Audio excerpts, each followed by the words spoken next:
right, and if you are new here, welcome, welcome. I see we have a few people that popped in while we were in prayer. If you have something that you would like prayer over, by all means, please share it. I would love to pray over you, for you, with you.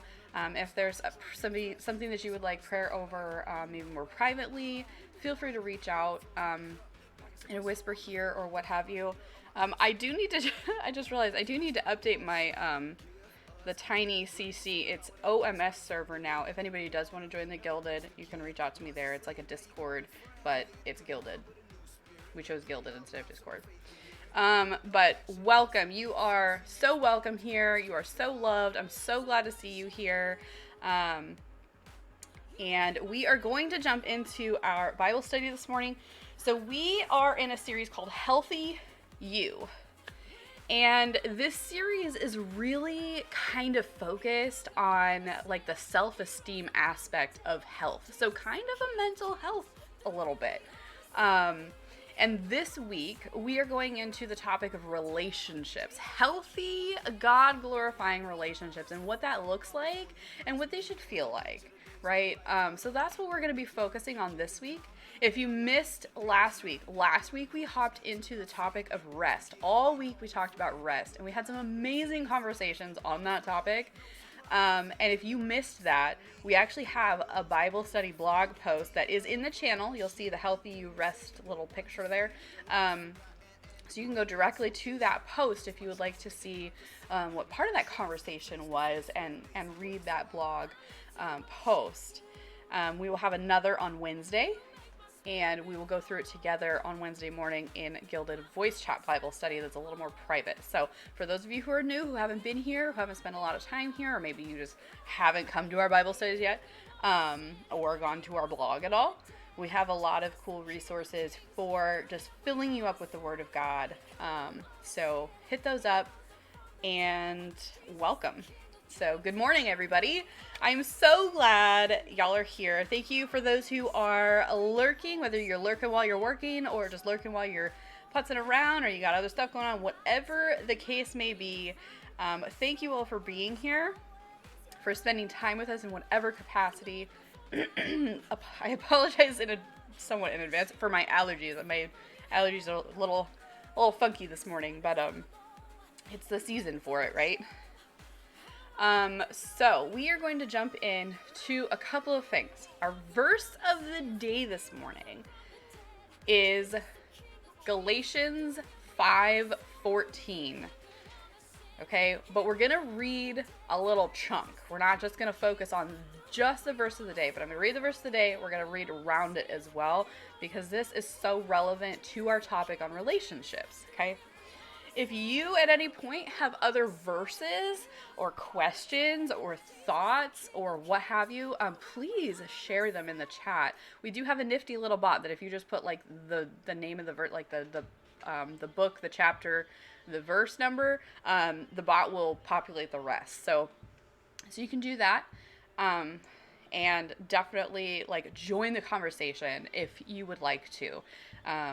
Totally alert friendly environment where you don't have to be engaged. You can just be listening and be fulfilled, be filled up with all the goodness that we talk about here. But if you want to participate, please by all means feel comfortable doing so.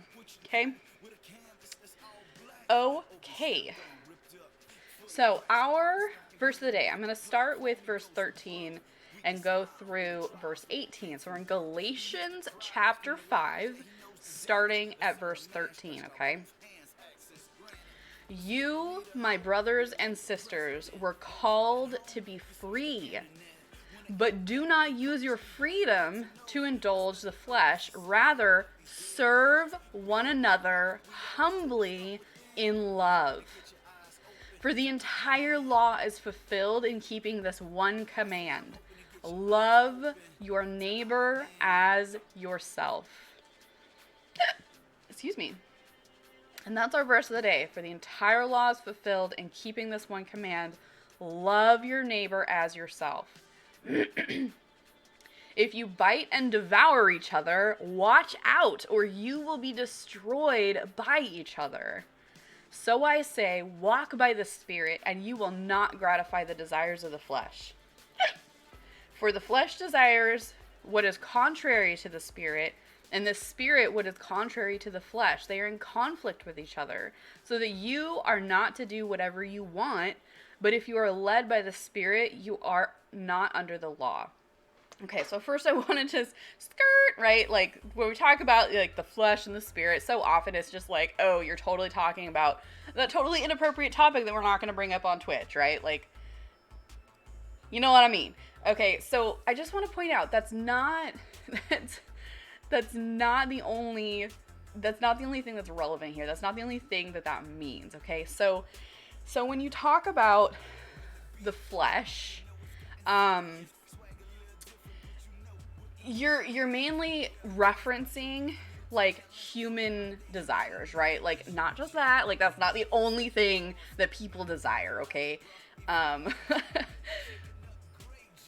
We don't always want to be nice to each other, right? Our natural instinct is broken, right? We are broken people, and our natural instinct is not always to be nice. It's not always to be humble. It's not always to love other people. And that's kind of, if you wrap all this together, that is really what we're finding here, is that your natural desire is not to love people.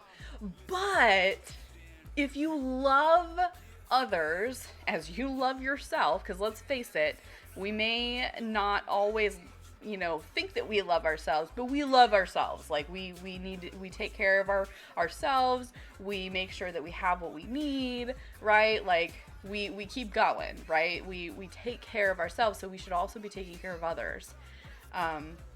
Love others, love your neighbor as you love yourself, and also serve one another humbly in love. So that's not our natural instinct. And one thing I want to point out is, like, when we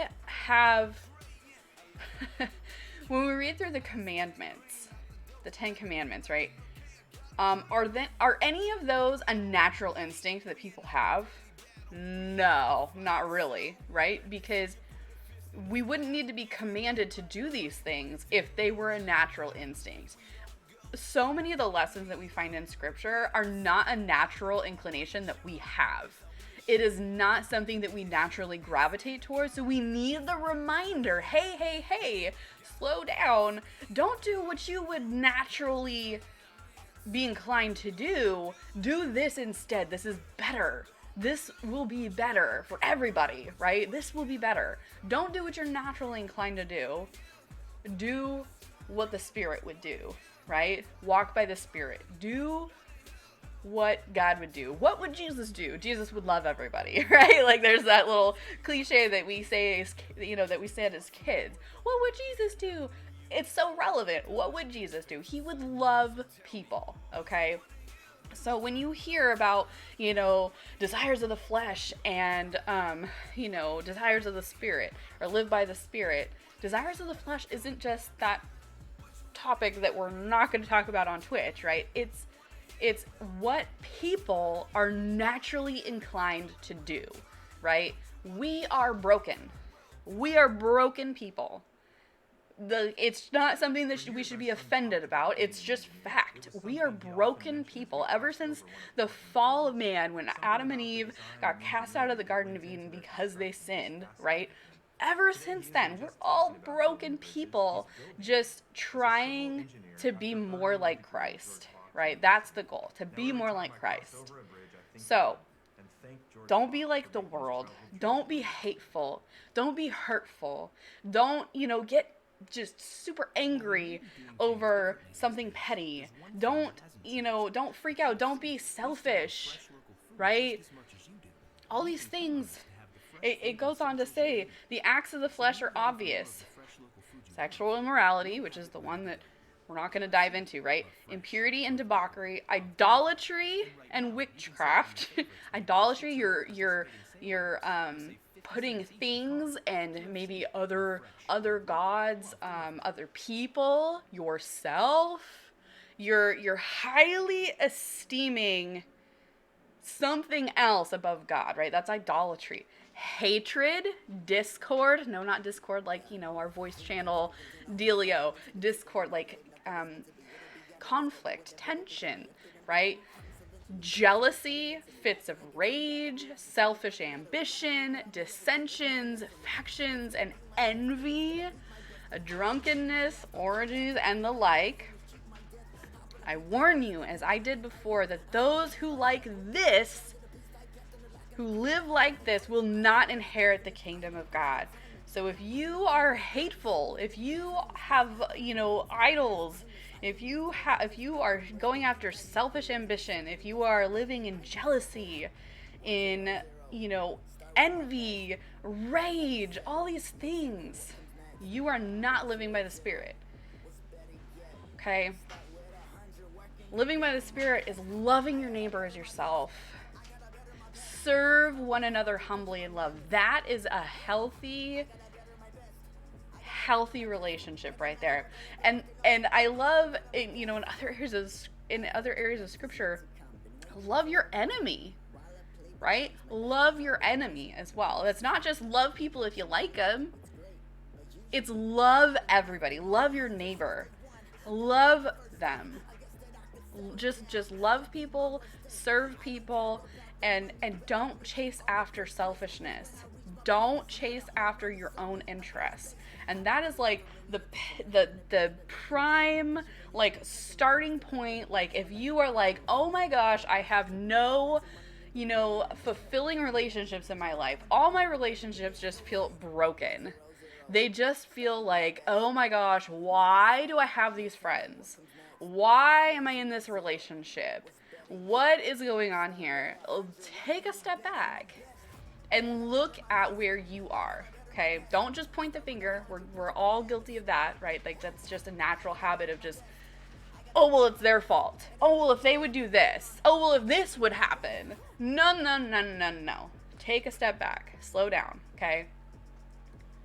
Are you trying to serve in that relationship? Are you trying to serve them humbly in love?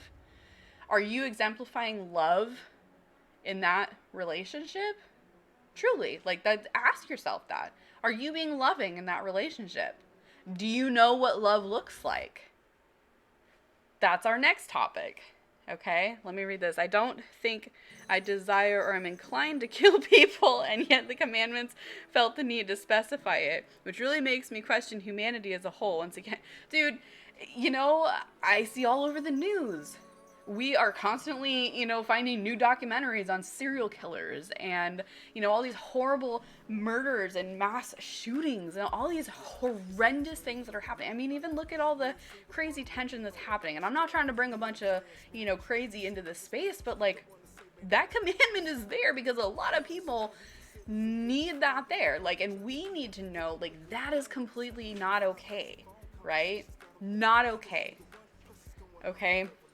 So there's a lot of relevance for that commandment as well, to not murder. And as much as a lot of the commandments feel like we can be light about it, we can, make a joke out of, oh, well, I would never do that. Well, you know what? A lot of people do. And that's scary. But that's also one of the biggest reasons why this topic is so relevant, because you know what? There's a lot of really unhealthy relationships in this world, whether it be, and I want you to think about relationships not just as you and a significant other, right? That's not the only relationships that we're talking about.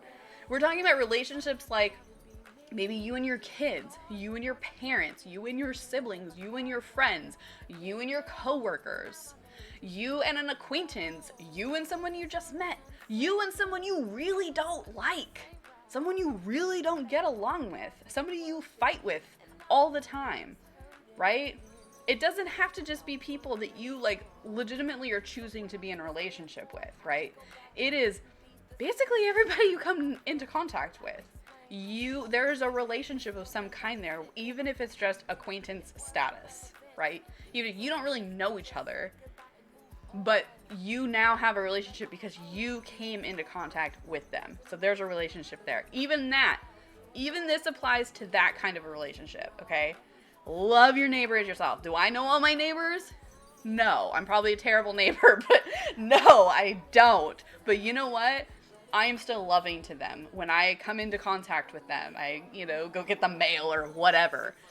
I still, smile and wave, like, hey, do you guys need anything? Like, just be loving. Be loving. I've had some not great experiences with some of my neighbors. I don't particularly like some of my neighbors. I don't agree with a lot of what my neighbors do, but I will still be loving to them. I will still be loving to them, and that is the point. You be loving. Even you don't have to like them. Like and love are two different things. But you still need to be loving to them and still have a heart for service. Serve one another. I keep doing that. Serve one another humbly in love. It's funny, as we were going through looking at policies, there were some policies that made us stop because they seemed so obvious, like they shouldn't need said, but the fact it was there meant someone made it necessary to say, yes, oh my gosh. Okay, so yesterday I was totally having this conversation about warning labels. And as horrible as it is to make a joke out of that, okay? We weren't joking necessarily, but like, I laugh. You ever find a warning label that you're like, why does that need to be there? Like, why does that need to be there? For real. Like, some of the examples we came up with were the foot in the wood chipper. Like, why would you put your foot in the wood chipper, right? Like, why do I need a warning label telling me not to put my foot in a wood chipper? What? Or the hand in the table saw. Like, why would you put your hand in the table saw? Like, if it's chopping through wood, it would chop through your finger. Like, why would you do that? And what are some crazy warning labels that you have seen that you're like, why does that need to be there? Why? I don't understand. You know what? Some of the commandments feel that way. Like, why does that need to be there? But you know what? They are there. These warning labels are there, and the commandments are there because there are people that need that. That has become necessary. Those were instructions that were made necessary because somebody made it necessary, right?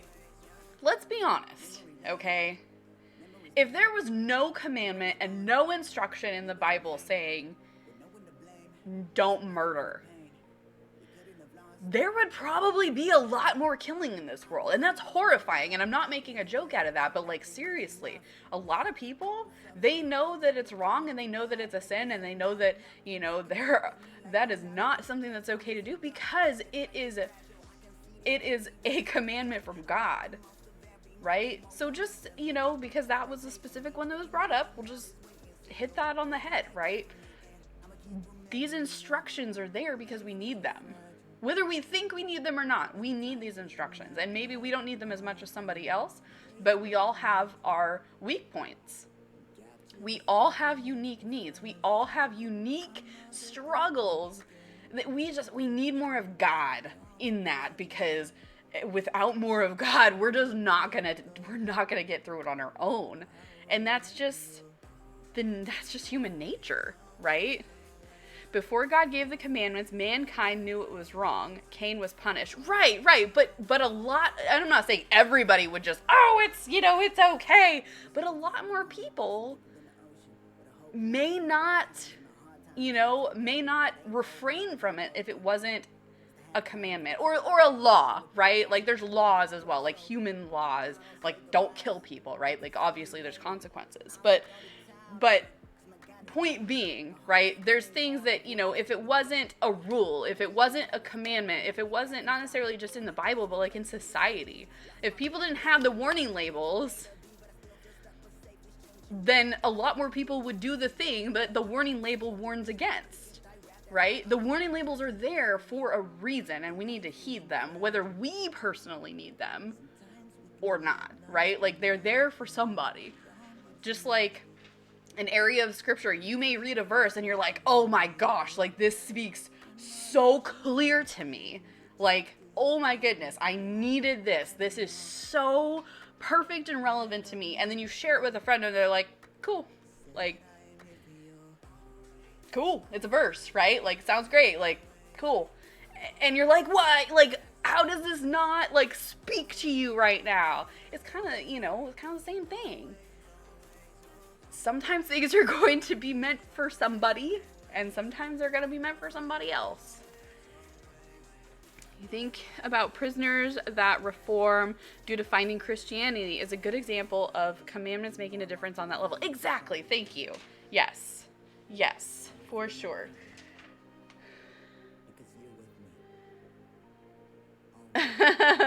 Okay. All right. Okay. My child just gave me a little note page that she wants me to read, apparently. You want me to read this? Was that your point?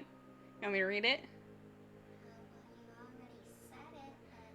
Oh, okay. Were you just giving it to me then? Okay.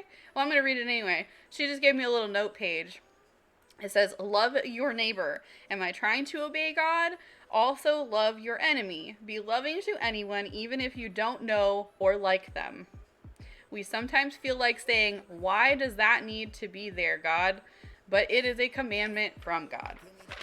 And that's, you know what? And that's a good point too. I'm glad that you got that point from that. Sometimes we wonder, why the heck does that need to be there? Well, you know what? God said it. That's all I need to know, right? Do we need to point fingers at, like, well, that person made it necessary? No, right? Like, we all do dumb stuff sometimes, okay? Some of these warning labels are there probably because of us, right? You know what I mean? Like, or people like us that, like, do that thing sometimes, and it's like, oh, okay, I didn't know, right? We're all guilty of dumb stuff sometimes and mistakes. Like, it's part of being a human being, is we do dumb stuff sometimes. It's all, we all just have our own dumb stuff, right? No, I'm not calling you guys dumb. We just do dumb stuff sometimes. Goodness. Okay, so love your neighbor as yourself. Serve one another humbly in love. What is love? What does love look like? Okay, that's what we're gonna pop into. Okay, I feel like that is something that. Oh, excuse me. I'm kind of curious. Actually, you know what? Without even thinking about the verse, I want to hear, for those of you that are like actively participating in the chat conversation, what do you think love is? What does love look like? What does love feel like? What is love to you? And then I want to pop into, what is love to God? Okay? So, it's like needing to touch the electric fence to believe it is indeed electric. Is this fence turned on? Let's find out. Yes. Exactly. Okay. So what do you guys think love is? What does love look like? Okay. And then we're going to pop into this verse. I'm going to drink some of my coffee while I wait for you, which means, my child is also... I tell you what, guys, if you are working from home and you've got kids at home, or you know people who are working with kids at home, or whatever the case may be, like, I want you to understand, and I want you to know that this is a space where your kids are also welcome to listen in. I've got mine, like, that says something, right? Mine hangs out and listens in, and follows along. And it's not just for us as adults, but this will always be a family-friendly space where if you, especially while we still have a bunch of people working from home and trying to, and most people are in summer break for their kids, like there's no school to, put them to, and all that stuff, like, whoever is in your home or whoever you might think of that's like, you know what, they could use some, uplifting start to the day or whatever, invite them to come in and hang out and listen in and whatever, right? So just know this is a kid-friendly space as well.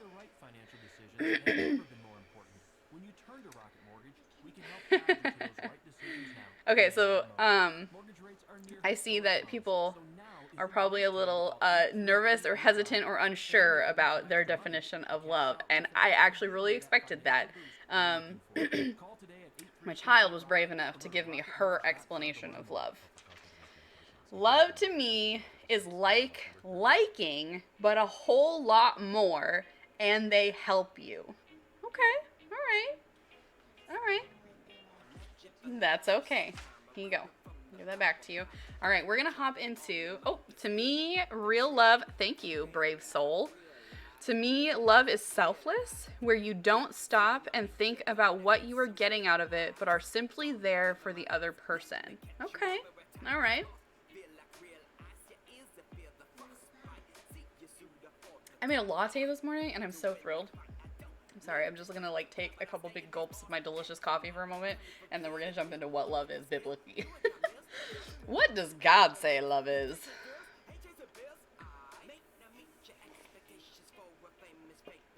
Oh, goodness. Okay. How's the music, by the way? Is the music a good volume?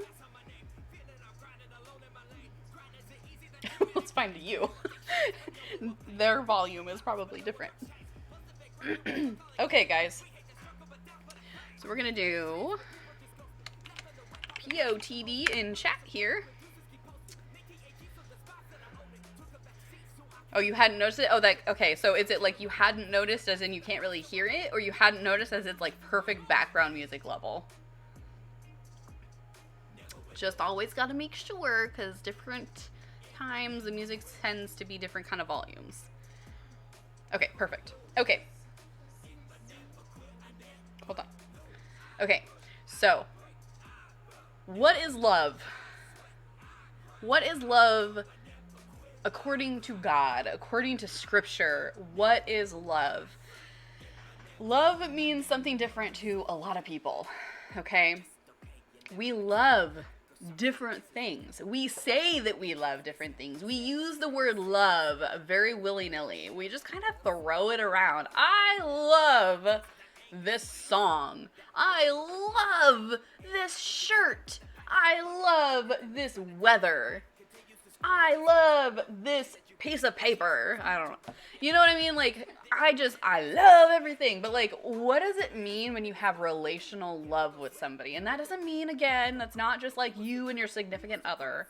That is friendships. That is you and your children, you and your parents, you and your siblings, you and your grandparents, you and an acquaintance, you and a coworker, right? Well, whatever the case may be. You and an enemy, even. You and somebody you really do not get along with. You really don't like them.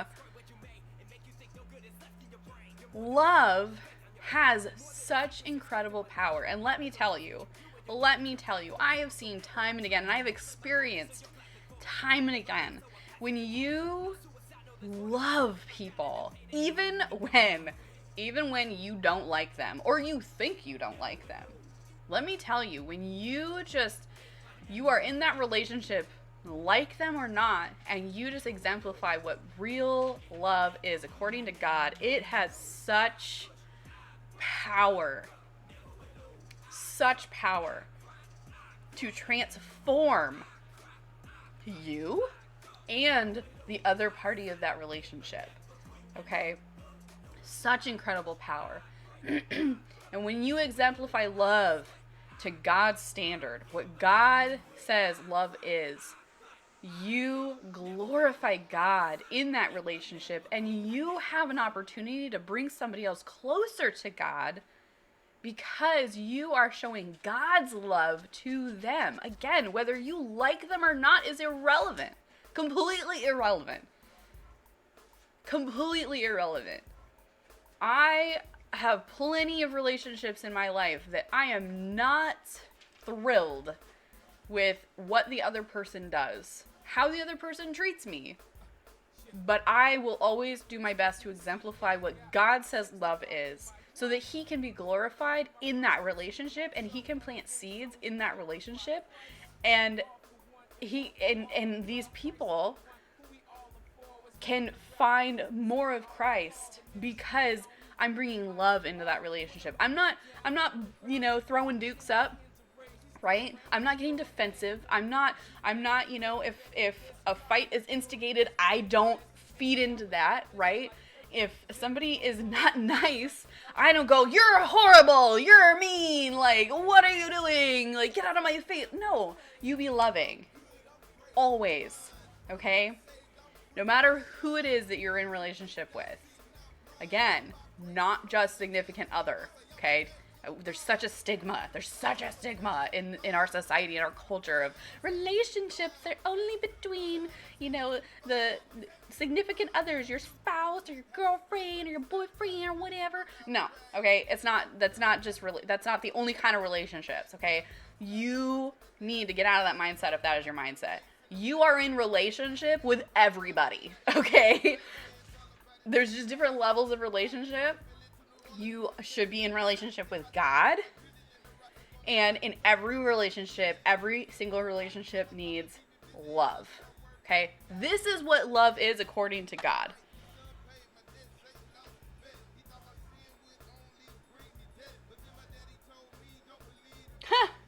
I'll say that in a second.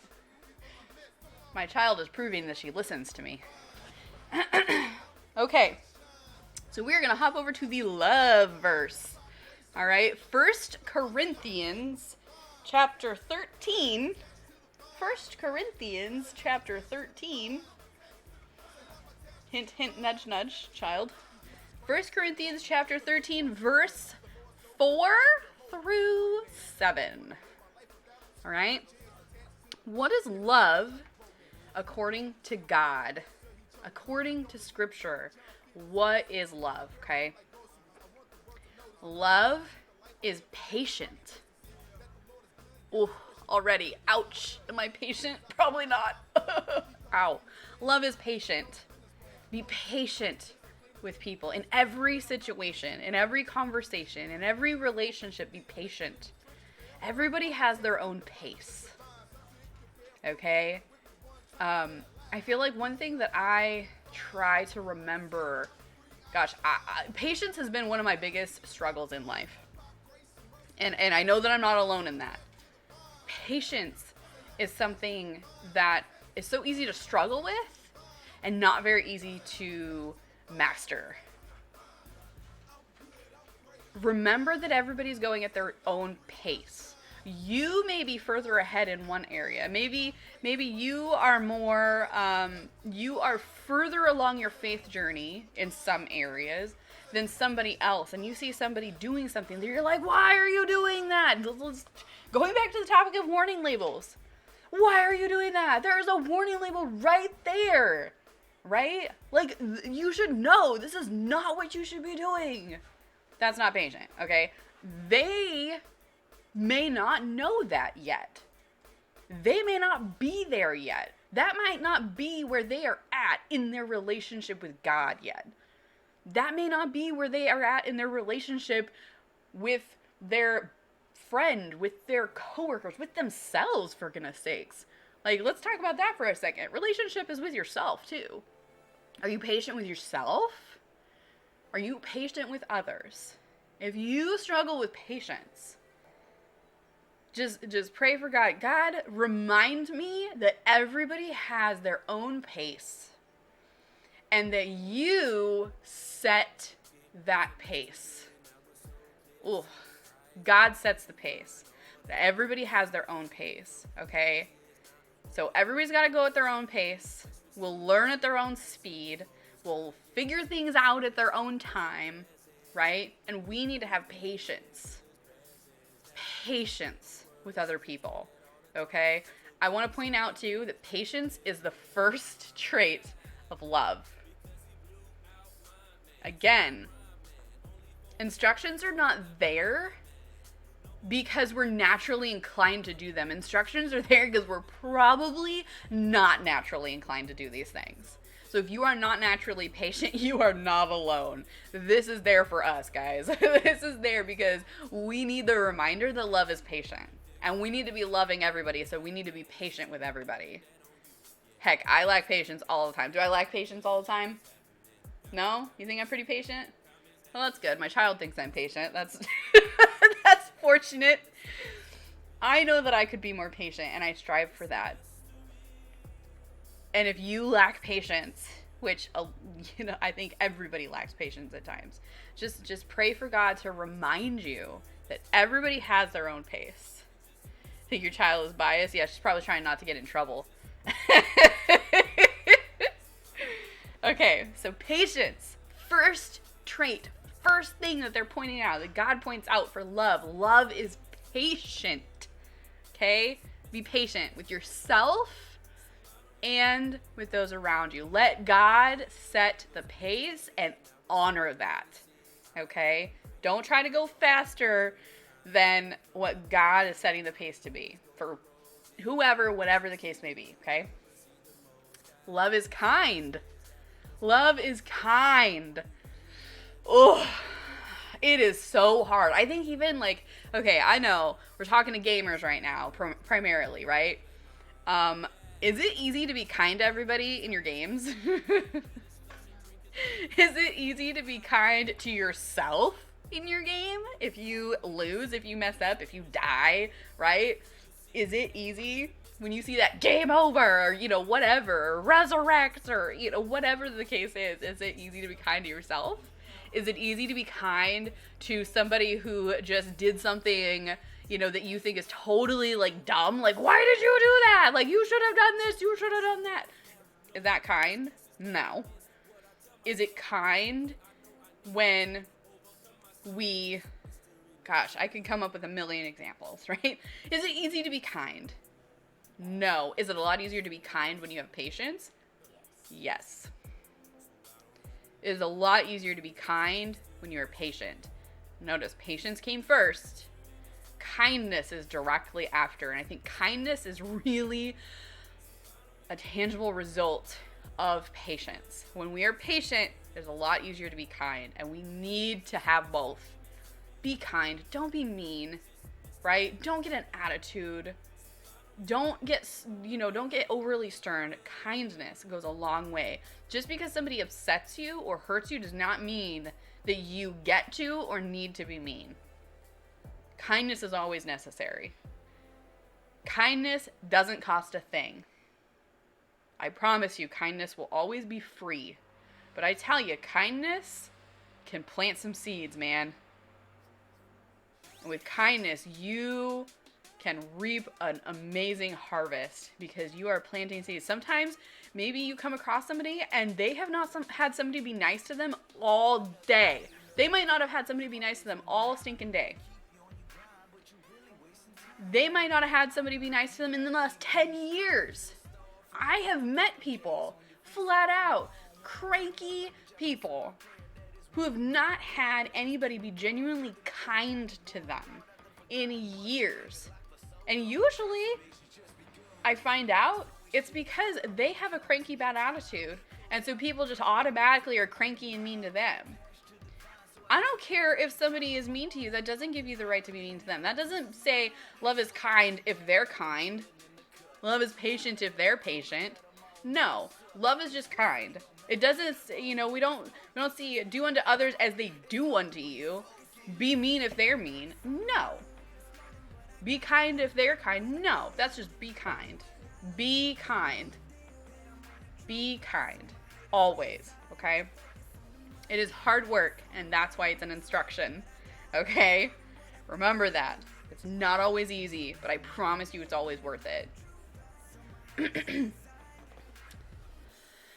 Okay, so love is patient, love is kind. It does not envy, it does not boast, it is not proud.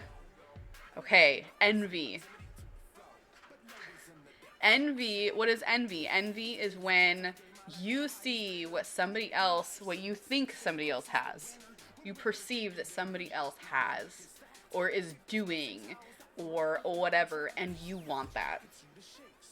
And you envy what they have. And you say, oh man, the grass sure looks greener over there. And you just find yourself longing for it and you want it, right? That's envy. Don't envy. Be happy and content with what you have, because trust me, you are blessed. Whether you feel like it or not, that's a choice. You can choose to see what blessings you have around you, or you can choose to completely overlook the blessings you have and envy the blessings, the perceived blessings of other people. You know, the topic of, especially in our culture, you know, like the Instagram life, right? The Instagram image, like, oh man, your life looks so perfect on Instagram. And then you find out behind the scenes, like, that is not what their life is like, right? Like, that's just completely sugar-coated, like, totally sugar-coated. That's not what life is really like for them, right? You may think you know what's on the other side, what color their grass is, but you really don't know. And it's not your business. It's not your business. That is their grass. Let them tend to their grass and you tend to yours. Okay? So don't envy what you think somebody else has or doesn't have or isn't going through or is going through, right? Don't worry about that. They'll be blessed the way that God blesses them, and you will be blessed the way that God blesses you. Don't disregard how God is blessing you. Don't disregard what color God is making your grass, right? Because you need to be watering that. Maybe your grass looks awfully dead and brown and splotchy because you are so focused on somebody else's grass that you're not watering your own. Okay? So are you acknowledging and loving and appreciating the blessings in your life? Are you tending to your blessings and thanking God for them? Or are you envying what you think somebody else is being blessed with? Don't envy. Love does not envy. So you're called to love everybody. So you're called to not envy anybody. Do not envy. Envy is a dangerous territory. Okay? Does not boast. Love does not boast. Don't brag. Don't brag about what you have or what you want people to know that you have or what you're going through. Don't brag. Don't boast. Okay? Pretty cut and dry. Don't boast. Don't brag. And love is not proud. Kind of goes hand in hand there too. Love is not proud. Get your pride in check. You are not better than anybody. Okay? But at the same time, nobody is better than you. We are all on the same field here. We are all on the same team. You do not be proud. Overly proud, right? Like, there's one thing about, like, be proud of your accomplishments. Be proud of where God has gotten you in life, right? Where God has led you. Be proud of what you have made it through. That's not the same kind of pride we're talking about. We're talking about pride that's like, you are overly proud. Like, you are taking way too much credit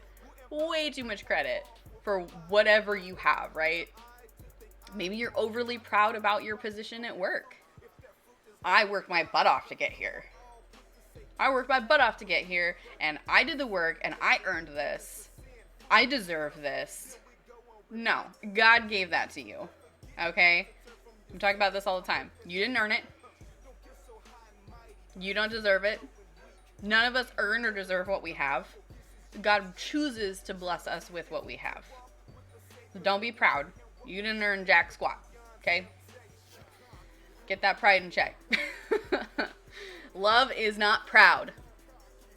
It does not dishonor others.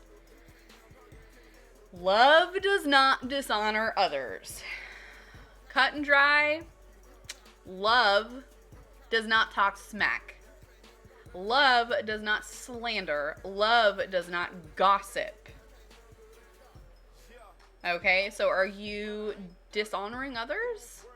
Are you gossiping? Are you slandering? Are you talking smack about somebody, either to their face or behind their back? Are you guilty of gossiping? That is a very common thing that I think people don't necessarily recognize that they're doing a lot of the time. Is if you're talking about somebody, check your reasons for that. Right? Check your reasons for that. Are you talking about somebody because you genuinely need some guidance on how to handle a conversation or a situation with them. Maybe you need some help in order to help them better. Okay, maybe that doesn't fall into gossip. But are you maybe like, oh my gosh, like I cannot believe so-and-so did that. Like, what would you do? Like, I can't believe they did that. Like, you can try to play it off like you're just so innocent and you're genuinely, like, caring about the situation. But, like, let's be real. Do you really care about, like, maybe learning something from their experience? Or are you just trying to share the crazy thing you saw that somebody did? Right? Check yourself. Don't dishonor others with the words that you say or the things that you do. Don't gossip. Don't slander. Don't talk smack. Okay? Love is not self-seeking. Love is not selfish. Okay? Love is not selfish. In a relationship, you can not only think about yourself. There are two sides to a relationship. There's you and there's the other side. Okay? You are not the only side of a relationship. Do not be selfish. Do not just think about me. What can I get? What do I gain from this? This is what I need. This is what I want. Me. Don't, that is not love. That is selfish. Do not be selfish. Do not fall into the trap. And like we were talking about in Galatians, gratifying the desires of the flesh. I'm getting so hated about it. Passionate. Tongue twisted. Do not get caught in the trap of fleshly desires and fall into the trap of selfishness. Oh my goodness. Like, it's so easy to fall into that trap, but I urge you, do not fall into the trap of selfishness. I think that's probably one of the hardest things in our culture is not being selfish. Not being selfish. Some examples of not being selfish, right? We talked about last week with rest. Like, there needs to be a balance, right? There needs to be a balance. Our culture is very, there's two extremes. There's a lot in between, but there's two extremes, right? Of selfishness and complete, like, selflessness, right? There's the extreme of, everybody needs to cater to what I want. Everybody needs to cater to what I need. Like, my needs are important and the most important, and they need to be met before anything else. Like, I deserve this. Y'all need to give it to me, right? Like, there's a lot of that in our culture. A lot of that. And I think probably everybody here would agree to that, right? The other extreme is... The other extreme, which kind of goes hand in hand a little bit, is, oh, you want me to care about you? Like, no, like, you're selfish if you're trying to, take that you time. You're selfish if you're trying to think about yourself. Like, don't be selfish. Like, any inkling of, like, trying to give self-care to yourself is perceived as selfish, right? And so then people are discouraged from taking care of themselves. But both sides of that are completely wrong. You have to take care of yourself, right? But there needs to be a balance. There is a balance. And look to God for that balance. God will guide you in that balance. God will tell you when it's time to pump those brakes. Time to focus on what you need right now. Take care of you, right? And he will also tell you when you need to put yourself aside for a moment and focus on helping somebody else. Okay? Don't be self-seeking. And another area of that is, are you self-seeking in your job? In your communities? Are you self-seeking in your ministry? Are you just seeking your own gains? Are you seeking your own glory? Are you seeking your own fame, wealth, popularity? Or are you seeking after God's heart? I think that's the biggest balance point right there. Seek after God. Be selfless in the respect that you are looking to God always and letting God guide your decisions. And then you never have to worry about if you're being selfish or not, really, because you're following what God is telling you to do. And if God is telling you to go this way or that, you listen, you obey. And you don't have to worry about being selfish. Somebody can cry, selfish, right? Or take more care of yourself, focus on you more, right? But if you are following what God tells you to do, then you're finding that balance. You have to find the balance with God. And everybody's situation is going to look different. Some people, maybe their path will look a bit selfish on the outside. But if you are genuinely seeking after God's heart and God's instruction, God's guidance, and you're obeying him, it does not matter what somebody else thinks or says. Don't be selfish. Don't be self-seeking. But also find that balance. That doesn't mean don't take care of yourself. That means find that balance and be seeking after God. Okay? Love is not easily angered. Love is not easily angered. Okay, so this doesn't say love never gets angry. Okay, we're human. We're gonna get angry sometimes. But love is not easily angered. I say this a lot. I used to get so upset so easily. But I tell you, since I've gotten closer to God, it really, really takes a lot for me to get really upset about something. And when I get upset, I get upset. But it takes a lot for me to really get upset. And I want you to also pay attention to everything that comes before not becoming easily angered. Because if you're doing, it's almost like an order of operation here, right? So you're not going to be able to bite it all off at once. Like, you work on one area at a time of where you struggle. But, okay, am I being patient? Okay. Am I being kind? Okay, if I'm being patient, it's a lot easier to be kind. If I'm being patient and kind, it's a lot easier to not envy. It's a lot easier to not boast. It's a lot easier to not be proud. And then it's a lot easier to not dishonor others, to not be selfish. And okay, if I'm pretty good in these areas, then it's a lot easier to not get angry quickly. Okay, so if you're covering these first few things, then this angry bit gets a lot easier. Okay, I think that's another area that is like a big pinpoint of where people struggle, is people get so heated so easily. And it's okay to be passionate about something. It's okay to have your opinions, right? But if you are getting angry easily,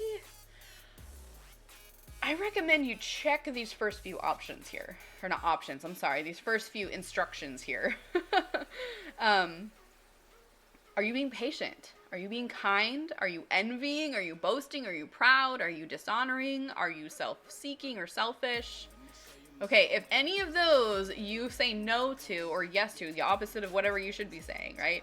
And you're getting angry easily, well, maybe you found your target area of what you can focus on, what you can be working on, right? I feel like patience and anger go hand in hand, or lack of patience and anger go hand in hand. So what are you struggling with? What are you struggling with that is preventing you from exemplifying love according to God, right? It keeps no record of wrongs. Don't keep track of what somebody has done to you. Forgive them and move on. Simple as that. Forgive them and move on. Whether they ask for the forgiveness or not, whether they're seeking the forgiveness or not, whether they believe that they need forgiveness or not. Whatever the case is, there's relationships in my life that I absolutely forgive them even though they have no idea that they need it. They don't know that I've forgiven them, but I just display that by the way that I treat them in that relationship, right? And I forgive them for the wrongs that have been done to me, and I just try to move on from that. I don't say, oh, well, you did this, 10 years ago, or you did this to me 2 months ago, right? Like, you hurt my feelings. No, that is not how we love people. You have been forgiven. You need to also forgive others. Don't keep track of what somebody's done wrong to you. Love does not delight in evil, but rejoices in the truth. AKA, don't lie. Love does not lie. Lying is evil, right? Devil is Lord of Lies, King of Lies, whatever you want to call it. He is the liar. The devil is the liar. That is evil. Lying is evil. Rejoice in the truth. God is the truth. Rejoice in God. Rejoice in the truth. Do not delight in lying. Do not take part in lying. Love does not lie. Love tells the truth. Even if that means that there are consequences. And I think especially if that means there are consequences, don't lie. Just always tell the truth. I tell my kid all the time. The only wrong answer you can give me is a lie. Point blank, right? That's what I say, isn't it? The only wrong answer is a lie. The only right answer is the truth. Not a kind of truth. Not a sort of truth. Not a little bit of half truth, but I'm kind of not telling you the whole truth. The truth. That's the only right answer, is the truth.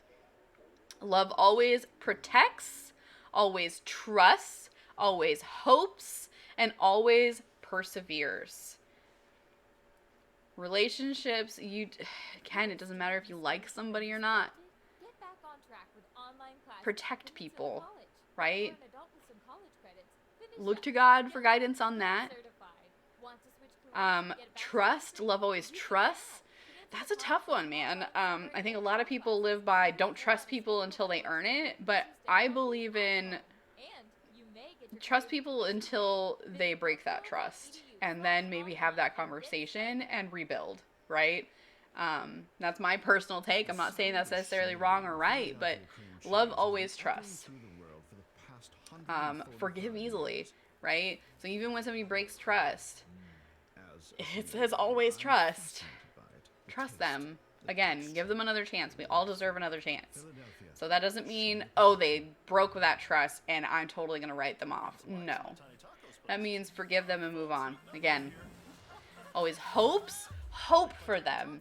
Hope for their future. Hope for their life. Hope for their walk. Hope for them. Hope for God to be in their life. Hope for them to find Christ. Bring hope into their life.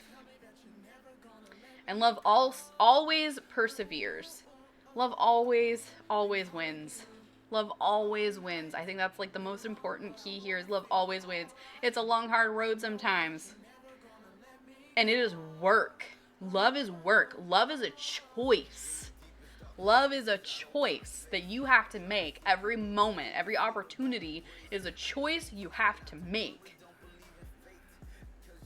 Don't fall into that trap of, oh, well, we fell out of love. Or, oh, oh, man, I don't like them, so I can't love them. No. Absolutely, completely backwards. You didn't fall out of love. You chose not to love. And you can choose to love. Or you can choose to not. You can choose to love, but you can also choose to fall out of love, and that is completely your choice. It is work. It is a choice. Every opportunity, every moment of the day, love is a choice. You choose whether to love somebody and show somebody love or not. And we're going to stumble and fall sometimes. Sometimes we are going to be completely unloving, but recognize those moments and strive to do better the next opportunity that you have. Hey, if you find that you've been unloving to somebody, take a moment to go back and say, you know what? I am really sorry. That was not kind of me. I was not patient with you. I'm sorry for bragging. I'm really sorry about that. That was not nice. Right? I'm sorry that I said that thing. That was not a good thing for me to say. You find yourself gossiping, go back to the person you were gossiping with. You know what? I'm really sorry that I shared that. That was really inappropriate of me. You bring up to somebody something that they did in the past that hurt you. Well, you did this. This was terrible. I can't move on from that. Or, oh, I've totally forgiven you, but I'm going to bring it up anyway. I'm really sorry that I keep throwing this in your face.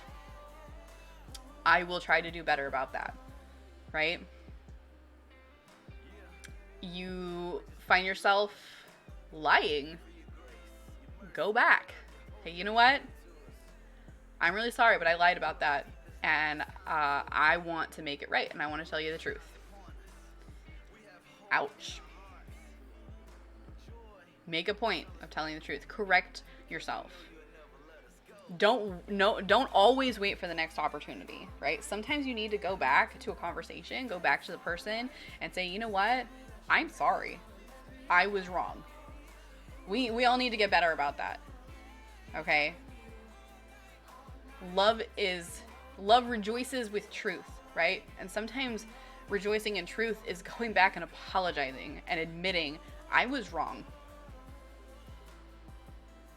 I'm sorry. I was wrong. And they may throw it in your face. They may not be kind. They may not be patient. They may, there may be severe consequences. But you know what? Shall be it. We all make mistakes and we need to be held accountable for our mistakes.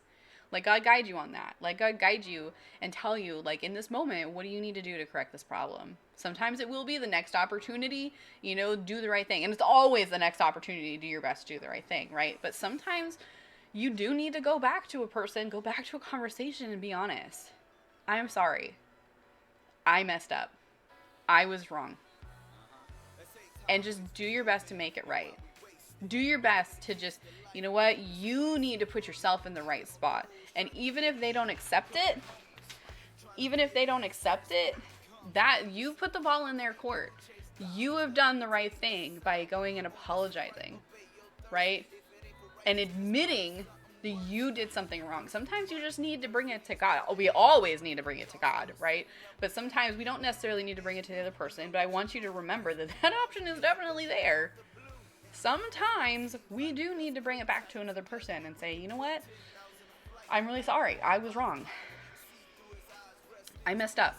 I was not kind to you. Or I was extremely selfish in that moment. I was not patient. I should have had a lot more patience with you, and I apologize. Let's try that again. Sometimes you need to do it in the moment. You catch yourself. I catch myself. I feel like I've gotten better at catching myself sometimes when I am quick to be angry, or I am not patient, or I've sensed something that's not kind. I will stop myself. Take a deep breath. I am really sorry. That was not the right way to handle that situation. Let me try that again.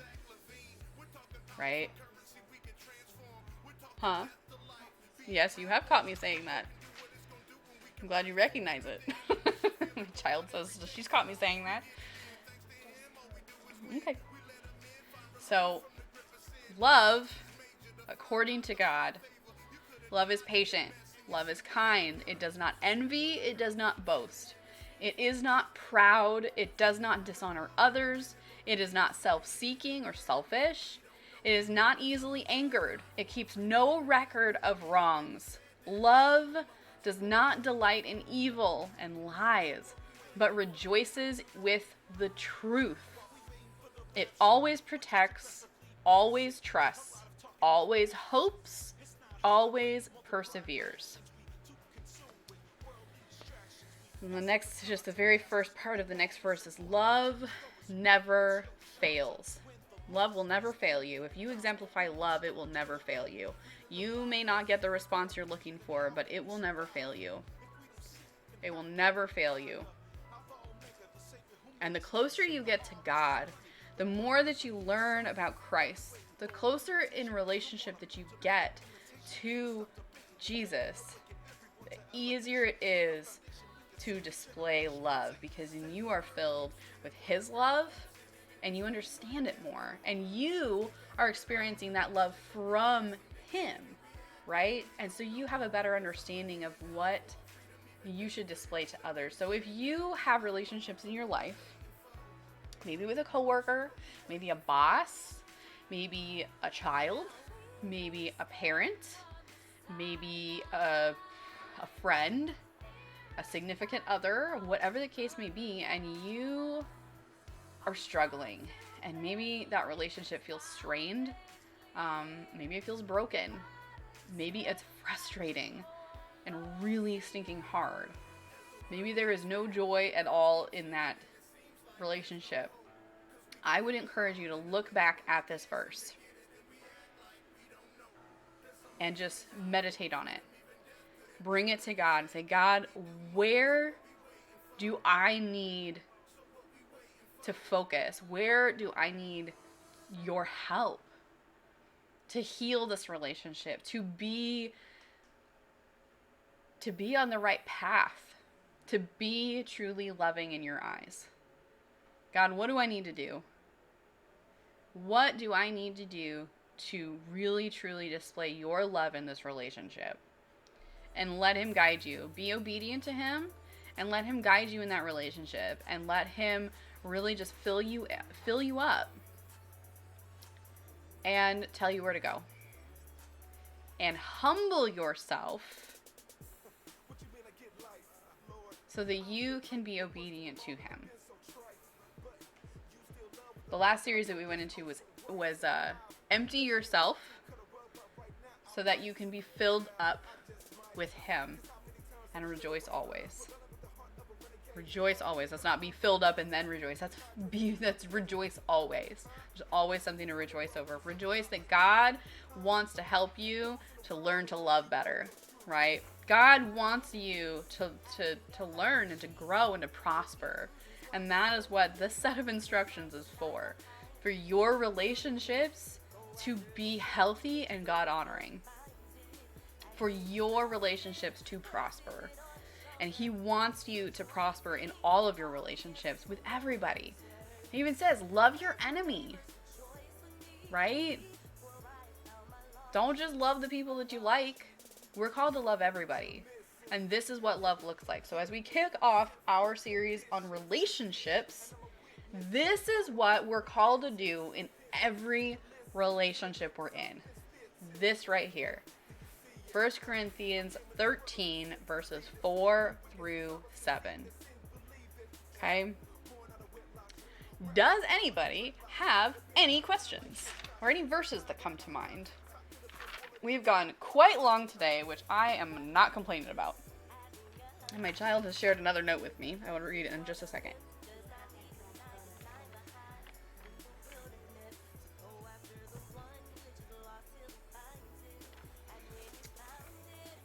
Let's see.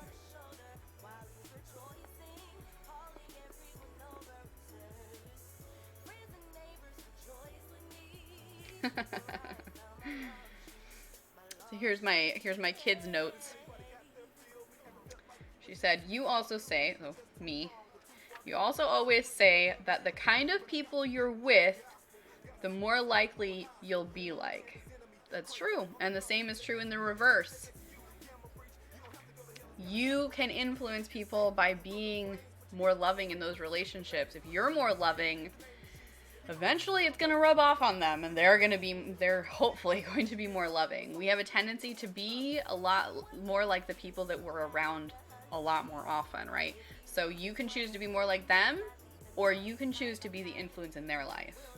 So are you going to be like maybe the unloving people in your life? Are you going to be like the angry people in your life, the impatient people in your life? Or are you going to bring some patience, some kindness, some truth, some forgiveness, right? Are you going to bring that into their world and plant some seeds? And she said, you have steps, but the good part is I ask my friend how she's doing, even though I don't really like being with her. See, even my child gets it. She doesn't like this kid very much. She's not very nice.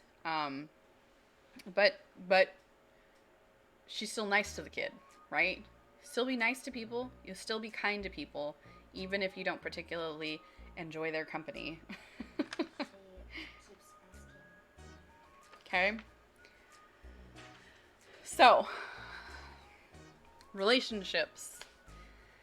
Everybody that you come into contact with, you are in relationship with to one degree or another. And in every single relationship that we are in, we are called to be loving. We have clear instructions. What to do, how to exemplify love in our relationships. Straight from God. Straight from God. So, there we have it. Any questions? Any verses? Any input? Anything?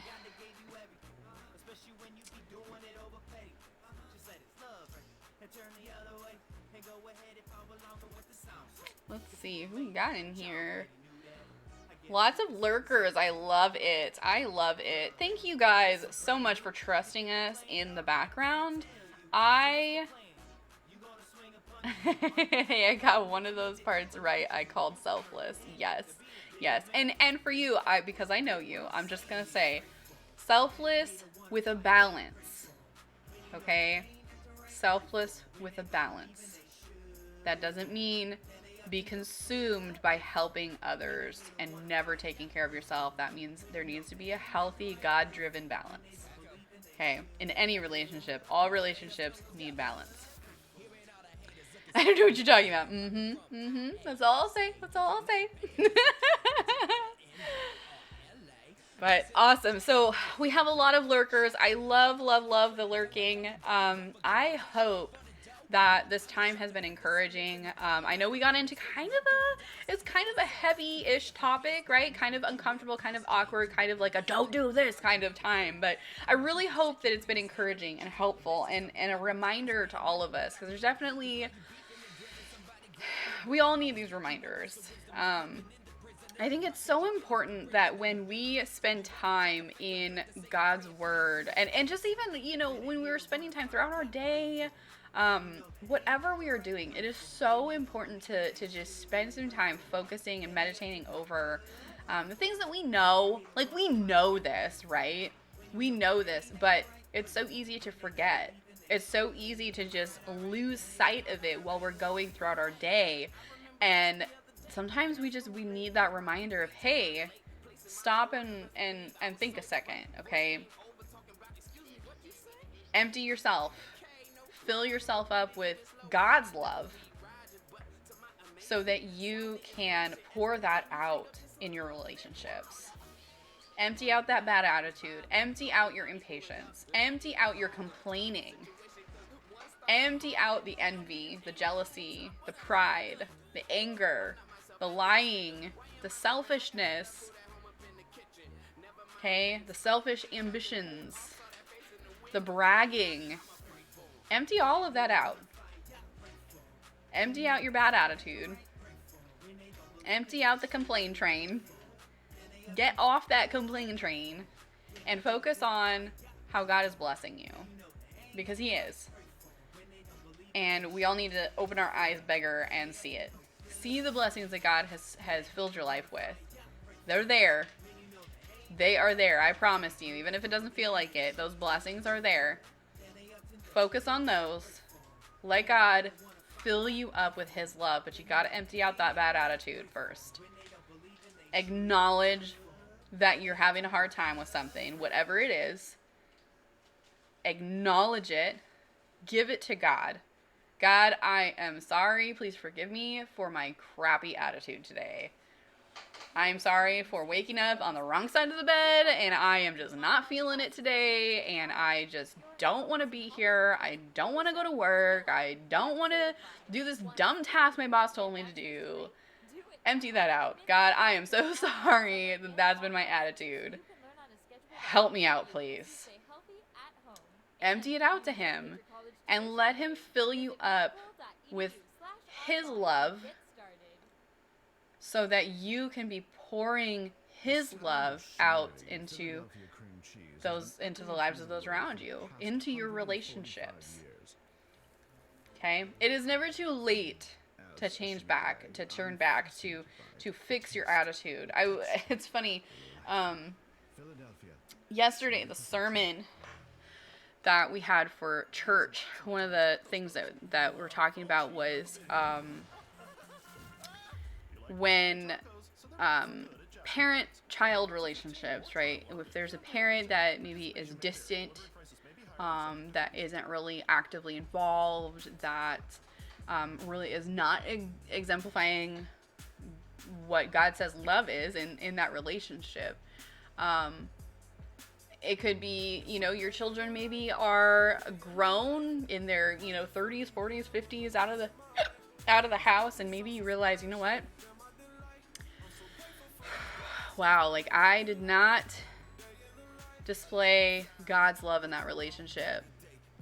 It's still not too late to go back and say, you know what? I love you. And I am sorry that, that I was not acting the way that I should have in our relationship. I didn't love you the way that I should have, right? It's never too late for that conversation. Whatever the case may be for you, it's never too late for that conversation. And there will definitely be a lot of pushback, probably. A lot of pushback, but if you mean it, if it's sincere, if it's from your heart, and you just stand firm in that and just try to love them the way that God intends for us to love people, just trust God.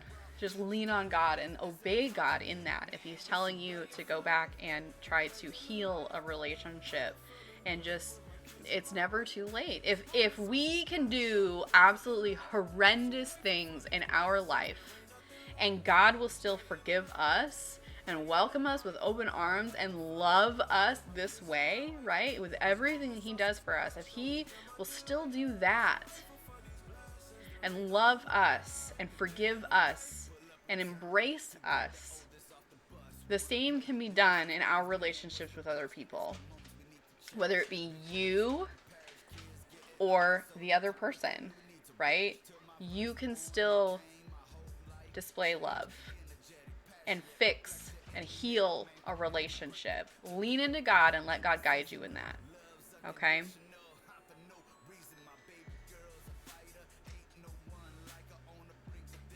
Okay. I love all the lurking. And we will continue to have this conversation. We are going to switch gears a little bit here. And we are going to open up some ESO and do some things for the guild. We're gonna do some fishing and farming for the guild. We'll continue the conversation going though, and if anybody has anything to say, any verses you want to share, any input, any questions, whatever the case may be, please feel free to share for sure. But we will jump into some ESO now. Yes, now to mute. Yes, I totally hear you. You're good.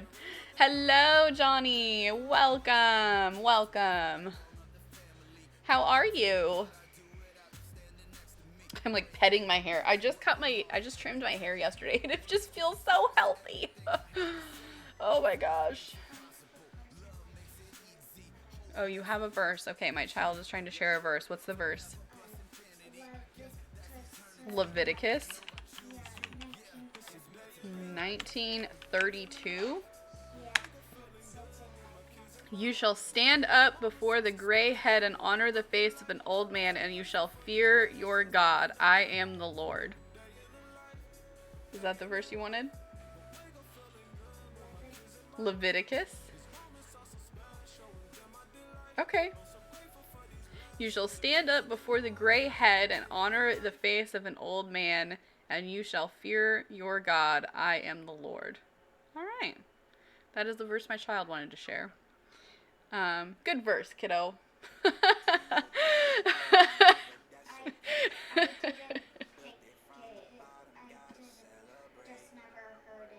Oh, okay. It's like in a list in your study Bible? Okay, I gotcha. Ah, okay. So she was referencing a section of her study Bible that says respect for others and respect for God, and that is one of the verses that was in the list, and she didn't know what it was. So there we have it. And Johnny, I am doing great. I am doing great. I am glad that you are doing well. Alex, what's a missionary's favorite type of car? A convertible. Oh my gosh, I love these. Where are you getting these jokes? That is so funny. Oh my goodness. I love the one that you I love the one that you shared last week. That was great. Oh my gosh. I can't even remember the whole thing, but it was great. Oh, how does Moses make his coffee? That's what it was. How does Moses make his coffee? How does Moses make his coffee? He brews it. He brews it. Ah! Hebrews is a book of the Bible. Hebrews is a book of the Bible, but like he brews. He brews it because you brew coffee. Yeah, okay. Anyway, there's the jokes. There's I'm not good at coming up with jokes. I take no credit for that. That was from Alex.